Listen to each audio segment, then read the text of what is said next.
To yanzu kaga producer wannan aikin zai kyau sosai.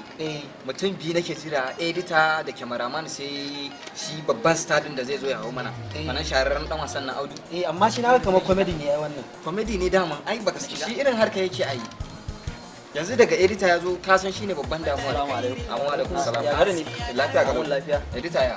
Ya gari lafiya da wannan. Yanzu nake ga producer labarin kai. Da kai da wannan dan wasan na. Daman shine gaskiya editor din nan. Akwai kai fa.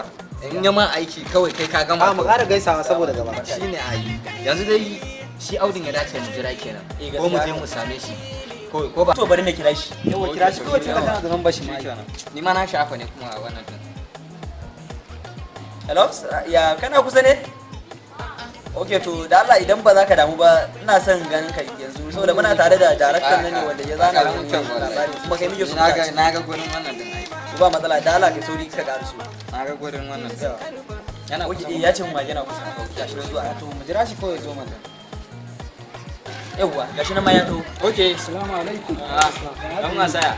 Kuma kaga zai dare ne. To ai dama darakta ne yace na kira ka saboda ko wani labari da aka zana da sunanka. Abun ya karanta mishi labarin mana. Ok to, kai producer ka ganshi. Ya dace ko? Gaskiya zai yi zai action mai kyau ma. To yawwa wannan wani comedy ne za a yi ne na kayan sojoji. Ai wannan da kake gani baka da matsala da shi.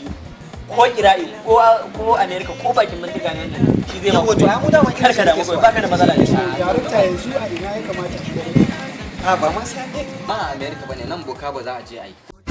Sanar da su. Boka ba? Kuma da kayan sojoji? A kai ba yau.